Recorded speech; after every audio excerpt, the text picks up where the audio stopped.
Healing is one of the hardest things we can do, right? It is one of the most challenging parts of our lives. Whether you're healing from a breakup, whether you're healing from a loss, whatever you're healing from, this is one of the most difficult challenges in your life that you will have to overcome. I hear everybody talking about, I'm healed, come to me healed, healed, healed. But how do you heal? How do you overcome those trials, those tests, that pain, that anger? Well, on today's episode, we're going to deep dive into it.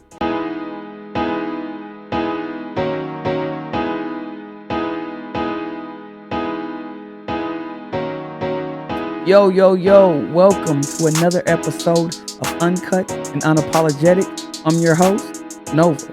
Now, I know you guys have been waiting patiently, and I appreciate all the love and support I'm getting right now.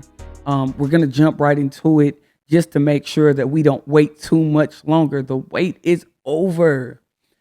So let's talk about healing. And I personally can speak on this topic in depth because I am still in the healing process. I feel as though no one is ever fully healed. Okay. That's number one. Definitely, you might be healed from certain things, and then you might think you're healed until you get triggered, and then you're back to square one.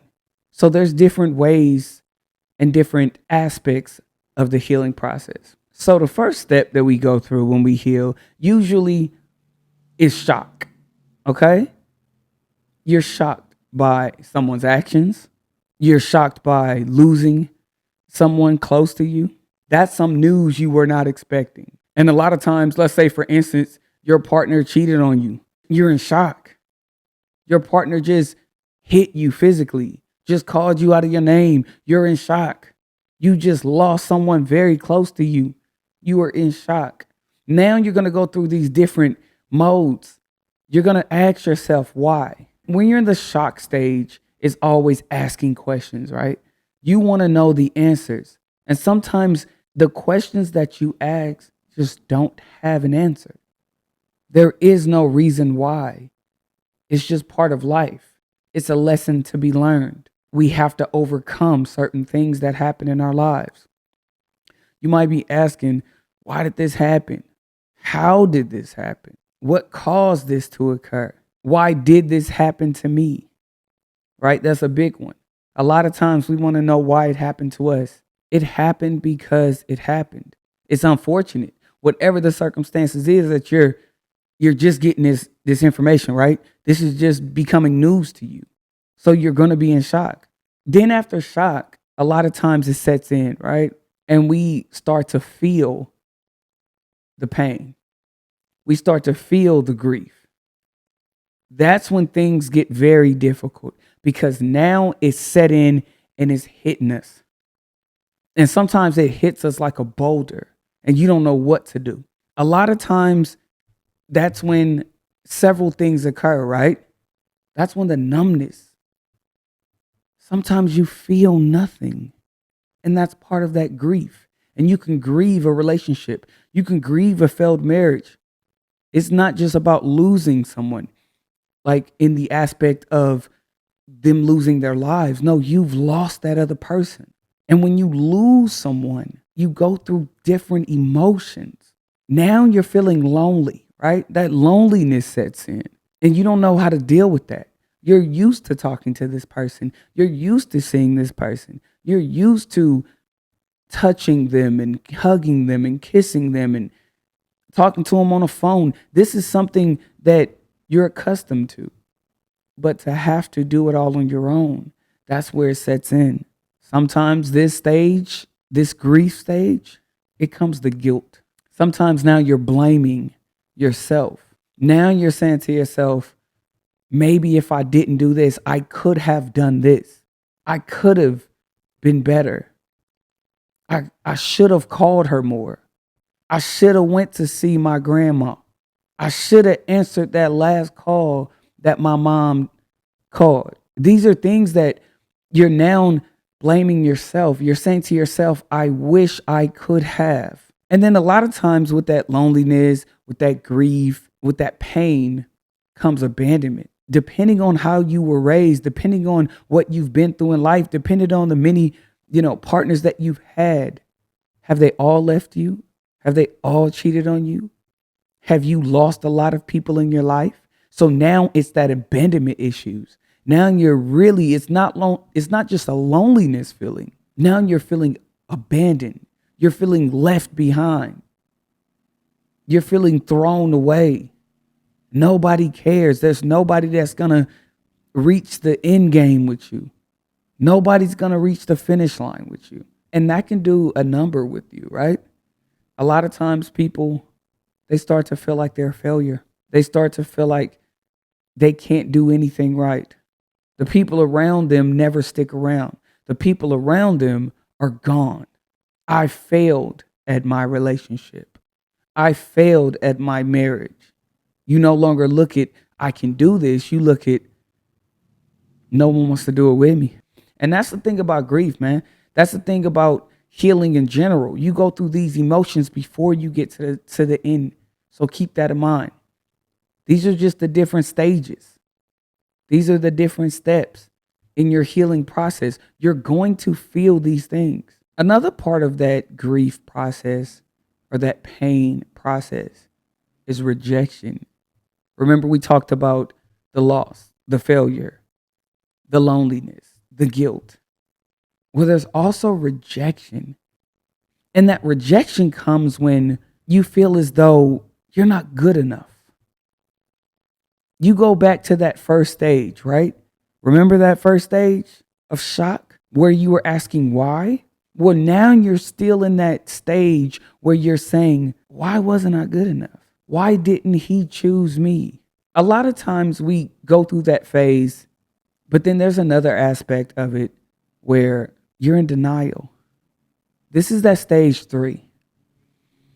And a lot of times we push the pain. We try to minimize the way we feel and say, no, this could never happen. This didn't happen. I refuse to believe. I won't believe. I can't believe that this happened. So you're basically going through the motions as if it didn't, especially when we lose someone. A lot of times we throw it in the back of our head and say, no, they're still here. No, my uncle is not gone. My mama is not gone. She's still here with me. And I'm not talking about in the spiritual aspect, guys. I'm talking about to where you don't even believe that they are gone. There's something inside of you still holding on because that's what helps you cope. That's what helps you keep going. Your husband or your wife left you, but you're in denial. No, we're still good. I know we can make this through. I know we can fix this. I'm not going to let you go. Once you have gotten through that denial stage and you're back to accepting what actually occurred, there's that anger that sets in. And that anger is dangerous because that anger can come in many different ways. That anger could be anger towards someone else. That anger could be anger towards yourself. You could strike out at other people. You can harm yourself because you're so angry. You can start doing things that you would normally do, that risky behavior. You're so angry that you don't care about anything. My husband left. I'm not even going to feed my kids. I'm so angry that he left that I can't even concentrate right now. I can't even think about anything else. All I can think about is the anger. I'm about to drive over there, bust all those windows out. Hopefully his new chick don't come outside because she's going to get all this built up anger. Not saying it's right or wrong, but that's what we're feeling at the moment. That adrenaline has kicked in. And the only thing that we want to do is harm. We want people to feel what we feel. I'm hurting. I'm upset. I need you to feel what I feel. I need you to feel this hurt, this pain, because I can't take it on my own. When you find a way to control that anger, to calm down a bit, that's when you start to bargain with yourself. Well, maybe if I did my makeup every day, maybe if I lost a few pounds, she would stay with me. Maybe if I made more money, she would stay with me. Maybe if I performed better in bed, he wouldn't leave. Maybe, maybe, maybe. Then you start to do those phone calls, those text messages. I miss you. We can work things out. Even though that person has harmed you, you're in a stage where you're trying to fix the situation. They're not trying to fix it. You are trying to fix it. You're trying to figure out, what can I have done to make things better? I promise you that I'll do better next time. I promise you I won't yell. I promise you I'll work things out. I'll talk things out with you if you just come home. Right? That's that bargaining stage. They're not any good for you. They're no good for you, but in your mind, you can't take the loss. You can't take the grieving stage of a relationship. You need them back. You need them to come on home. Whatever they did, you will work it out as long as they come back. And you start telling them, you're not telling them to do things to fix themselves. You're telling them the things that you'll do to make it work. Don't beat yourself up if you're in these stages. There's more to come. It gets better over time. After you realize that you shouldn't have sent that text, maybe you let him double back and you realize, what was I thinking? He's no good for me. Why did I take her out? Why did I spend time with her when I know that she's just going to suck me back in her trap? I got to do better. This is where you start to jump into this depression state, because you're not only hurting for what that person did and that loss and that grief. Now you're at a place where you realize that you allowed them to come back while you're vulnerable. That depression, you can't eat, or you stress eat, having trouble sleeping, or all you do all day is sleep.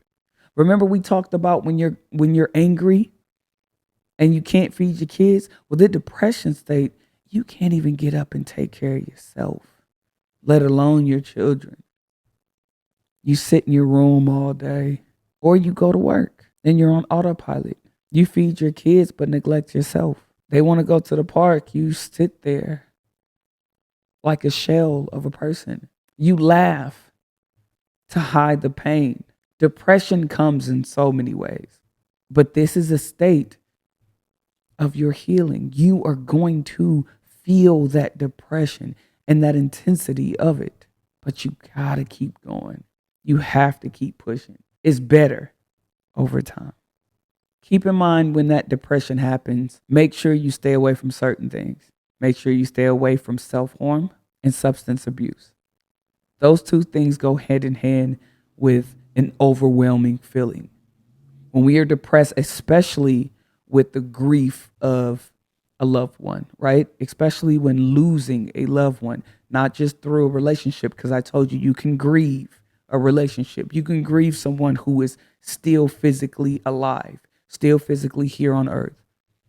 But when you lose someone through the grave, when they have transitioned, make sure that when you're in that depression state, you try your hardest to pull yourself out, because that is a very, very dark place to be.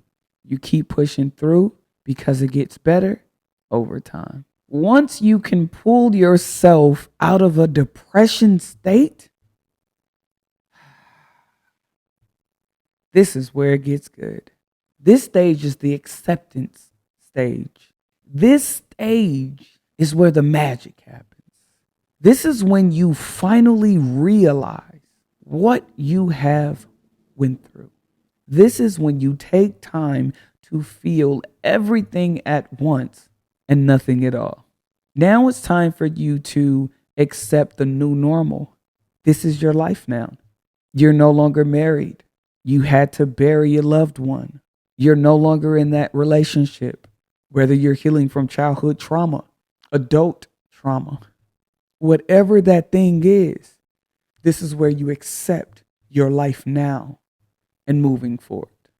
You no longer are telling yourself you're that person still in the past. You're new now. This is the new normal. Now you have to understand exactly what's happened and begin to pick up the pieces.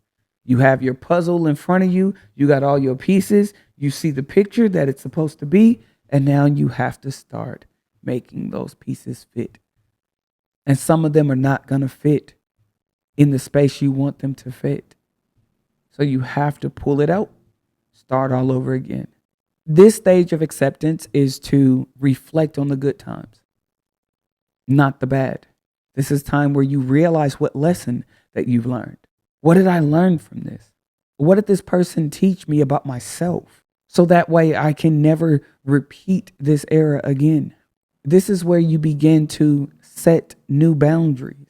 I refuse to allow someone to do this to me. Therefore, when I see these type of red flags, I'm going to stop it. Abort mission.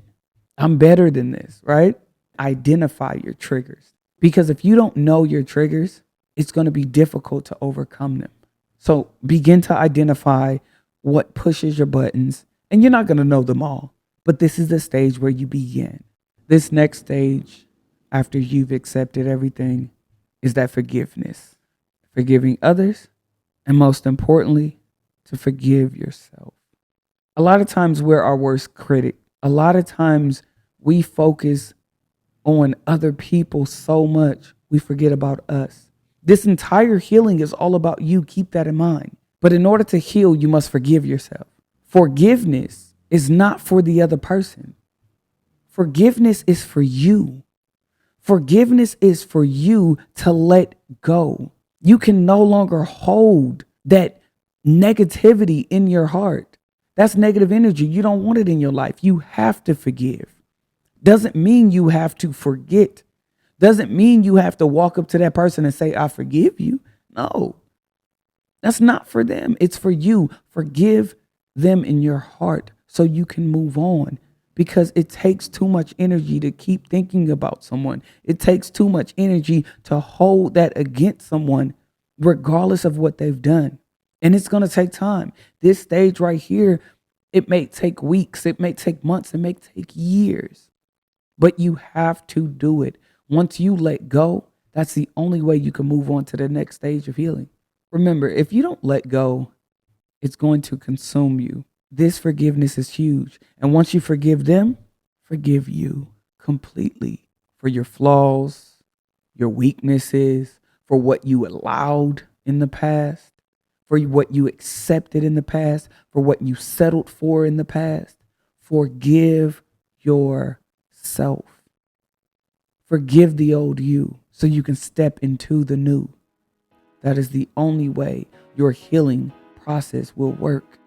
Yo, I can talk all day about this. We didn't get to every single one. We're going to deep dive that in the next episode. So keep in mind, we're going to talk about reclaiming your power, recovery, and the ultimate self-love. Y'all been cool.